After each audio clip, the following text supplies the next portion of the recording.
Nile നദീതീരത്തെ കാഴ്ചകൾ. രാത്രി 2 മണി സമയത്ത് കപ്പൽ നൈൽ നദീമുഖത്ത് നങ്കൂരമുറപ്പിച്ചു. ഞാൻ ഉണർന്ന് വെള്ളത്തിലേക്ക് നോക്കിയപ്പോൾ കപ്പലിൻ്റെ സെർച്ച് ലൈറ്റിൻ്റെ പ്രകാശത്തിൽ മുതലകൾ ചെറുമീനുകളെ അരിച്ച് സാപ്പിടുന്ന രസകരമായ കാഴ്ചയാണ് കണ്ടത്. ഹിപ്പോകൾ മുക്കറയിടുകയും വെള്ളത്തിൽ വലിയ അലകളുണ്ടാക്കിക്കൊണ്ട് കുതിച്ചു നീന്തുകയും ചെയ്യുന്നുണ്ടായിരുന്നു. പുലർച്ചെ 6 മണിക്ക് ഞങ്ങളെല്ലാവരും ഉണർന്ന് രാവിലത്തെ ചായ കഴിച്ച് കാഴ്ചകൾ കാണാനൊരുങ്ങിക്കൊണ്ട് കപ്പലിൻ്റെ മുകളിലത്തെ ഡെക്കിൽ കസേരകളിൽ സ്ഥാനം പിടിച്ചു. 6 മണിക്ക് തന്നെ കപ്പൽ നൈൽ നദിയിൽ പ്രവേശിച്ച് യാത്ര തുടർന്നിട്ടുണ്ടായിരുന്നു.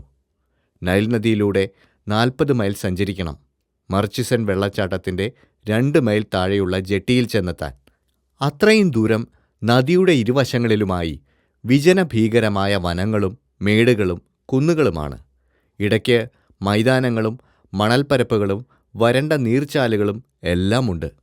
മനുഷ്യൻ്റെ കാൽപ്പാട് പതിയാതെ ലോകാരംഭകാലം മുതലേ കിടക്കുന്ന ആ വനങ്ങളിൽ അലഞ്ഞും മേഞ്ഞും നടക്കുന്ന കാട്ടുമൃഗ സമൂഹങ്ങളെ അടുത്തു കാണാൻ ഇവിടത്തെ പോലെ ആഫ്രിക്കയിൽ മറ്റൊരിടത്തും സാധ്യമല്ല. ആദ്യമായി കണി കണ്ടത് 2 കാട്ടാനകളെയാണ്. നദിയുടെ വക്കിൽ പുല്ലുകൾക്കിടയിൽ കടന്നു നിന്ന് അവ വെള്ളം കുടിക്കുകയായിരുന്നു. കുറച്ചു കഴിഞ്ഞപ്പോൾ ഹിപ്പോകളെ കണ്ടു തുടങ്ങി. 1ഉം 2ഉമായിട്ടല്ല, ഡസൻ കണക്കിൽ.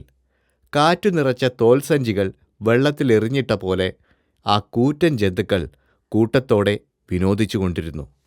ഇവയെപ്പോലെ വിശാലമായ വായോടുകൂടിയ മറ്റൊരു വികൃത ജന്തുവിനെ ഈശ്വരൻ ലോകത്തൊരിടത്തും സൃഷ്ടിച്ചു വിട്ടിട്ടില്ല.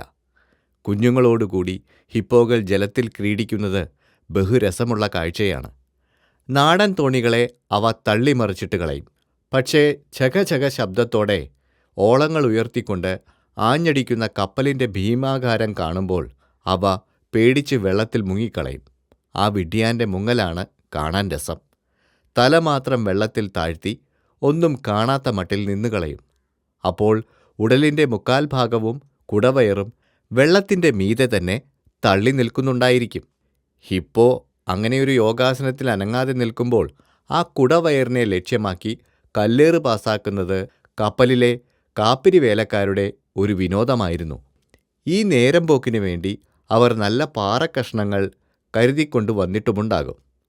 പള്ളയ്ക്ക് കൂർത്ത കല്ലുകൊണ്ട് ഏറ് കിട്ടുമ്പോൾ ഈ ലോകത്തിനെന്തു പറ്റി എന്ന ഭാവത്തോടെ ഹിപ്പോ തലപൊക്കി മണ്ണുമാന്തി കപ്പലിൻ്റെ കൊട്ട പോലെയുള്ള വായ പിളർത്തി വിശ്വരൂപം പ്രദർശിപ്പിച്ച് ങ്രാ ങ്രാ എന്നൊരു മുക്രയുമിട്ട് വെള്ളത്തിലേക്ക് മുങ്ങി മറഞ്ഞുകളയും.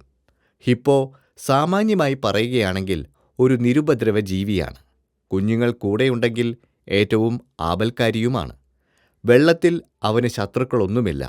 എന്നാൽ കരയിൽ കയറി കിടക്കുമ്പോൾ മറ്റൊരിരയും കിട്ടാത്ത സിംഹം ആ വഴിക്ക് വന്നുവെങ്കിൽ അവനെ പിടികൂടാതിരിക്കുകയുമില്ല. ഹിപ്പോ അത്ര വേഗത്തിലൊന്നും വഴങ്ങിക്കൊടുക്കുകയുമില്ല. തേറ്റ കൊണ്ടും നഖങ്ങൾ കൊണ്ടുമുള്ള ഒരു ദീർഘസമരം അവിടെ വെച്ച് നടക്കും. നൈൽ നദിയിലൂടെ സഞ്ചരിക്കുമ്പോൾ അടുത്ത കരയിൽ ഇങ്ങനെയുള്ള ഹരി ഹിപ്പോ സമരങ്ങൾ നടക്കുന്നത് ചിലപ്പോഴെല്ലാം കാണാമത്രേ. അതാ മുതലകൾ, മുതലകൾ!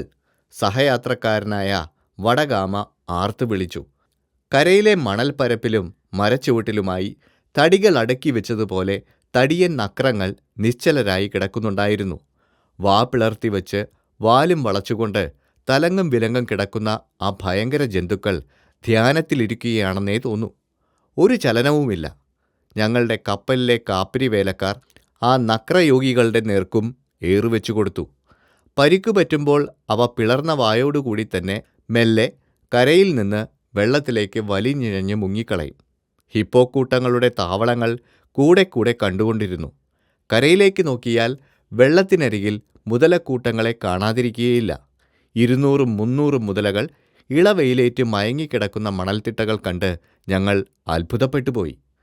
കുറച്ചു കഴിഞ്ഞപ്പോൾ അകലെ കുറ്റിക്കാടുകൾക്കിടയിൽ ഒരു കാണ്ടാമൃഗത്തിൻ്റെ കോലം കണ്ടു. കാണ്ടാമൃഗങ്ങളെ സാധാരണയായി അടുക്കെ കണ്ടുകിട്ടുകയില്ല. ആ ജന്തുക്കൾ നല്ല ശ്രവണശക്തിയുള്ളവരാണ്. കപ്പലിൻ്റെ ശകശക ശബ്ദം ദൂരെ നിന്ന് ശ്രവിക്കുന്ന മാത്രയിൽ മറഞ്ഞുകളയും. പിന്നെയും കാട്ടാനകൾ. അവയെ കണ്ട് ആ കാഴ്ചയ്ക്ക് പുതുമ തോന്നാതായി തുടങ്ങി. എന്നാൽ 2 ആനകൾ ഒരു കയറ്റം കയറുന്ന കാഴ്ച എന്നെ ആകർഷിച്ചു. കരയോട് തൊട്ടുകൊണ്ടുള്ള ഒരു കയറ്റമാണ്. കൊമ്പൻ മുമ്പിലും പിടി പിറകിലുമായിട്ടാണ് ആ കയറ്റത്തെ സമീപിച്ചത്. മുമ്പിലത്തെ വീരൻ ഒരു കൂസലും കൂടാതെ ആ കയറ്റം കയറിക്കടന്നു. പിടി പകുതി കയറി. പിന്നെ ഒരു ധൈര്യക്ഷയം വന്നതുകൊണ്ടോ എന്തോ തിരിഞ്ഞു പിന്നോക്കം നിരങ്ങിക്കൊണ്ടാണ് ആ കയറ്റത്തിൻ്റെ മൂർധാവിലെത്തിയത്. ഒരു കൂട്ടം കാട്ടുപോത്തുകൾ കാപ്പിരിസേന മാർച്ച് ചെയ്തു പോകുന്നത് പോലെ അല്പം അകലെ കൂടി പൊടി പാറ്റിക്കൊണ്ട് കടന്നുപോയി. മണിയടിക്കും പോലെ സ്വരം പുറപ്പെടുവിക്കുന്ന പക്ഷികളും മരണം മണത്തു പറക്കുന്ന കൂറ്റൻ കഴുകന്മാരും വിചിത്ര ശലഭങ്ങളും ആ വനരംഗത്തെ ഭീഭത്സമാക്കി തീർക്കുന്നുണ്ടായിരുന്നു. കരയിൽ അടുത്ത് കാണുന്ന വന്യമൃഗങ്ങൾക്ക് പുറമേ അകലെ സഞ്ചരിക്കുന്ന മൃഗങ്ങളെ കാണാൻ ഞങ്ങൾ കൂടെ കൂടെ ദൂരദർശിനിക്കുഴൽ ഉപയോഗപ്പെടുത്തി. ബൈനോക്കുലേഴ്സിൻ്റെ ദൃശ്യവൃത്തത്തിൽ ധൂളീപടലവും നിഴൽ കൂട്ടങ്ങളും ചലിച്ചുകൊണ്ടിരുന്നു. പച്ച മൈതാനങ്ങളിൽ നിശ്ചലമായി കാണുന്ന കറുപ്പ് പടലങ്ങൾ കരിമ്പാറകളോ വിശ്രമിക്കുന്ന കാട്ടുപോത്തിൻ്റെ കൂട്ടമോ എന്ന് തിരിച്ചറിയുന്നില്ല. ആ നരച്ച പരപ്പിലെ തവിട്ടുപുള്ളി ഒരു മൃഗരാജൻ്റെ കിടപ്പായിരിക്കും. കാട്ടുറുമ്പിൻ്റെ കൂട്ടം പോലെ അങ്ങകലെ കാണുന്നത് മാനുകളായിരിക്കാം. 1-2 സീബ്രകളെയും കാണാൻ കഴിഞ്ഞു. ആഫ്രിക്കൻ കാട്ടുമൃഗങ്ങളിൽ വെച്ച് ഏറ്റവും പാവം ഈ സീബ്രയാണ്. സിംഹത്തിൻ്റെ പ്രധാനപ്പെട്ട സ്വാദുകൂടിയ ഭക്ഷണം സീബ്രയുടെ മാംസമാണ്.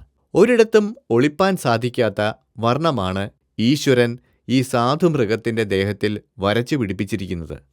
ഈ സീബ്രയെ ജീവിതത്തിൽ ഒന്നാമതായി കണ്ടപ്പോൾ ഒരമേരിക്കൻ പട്ടാളക്കാരൻ ചോദിച്ചുവത്രേ, "അല്ലയോ സീബ്ര, നീ വെളുത്ത വരകളോടുകൂടിയ കറുത്ത കുതിരയോ അല്ല കറുത്ത വരകളോടുകൂടിയ വെളുത്ത കുതിരയോ എന്ന്?"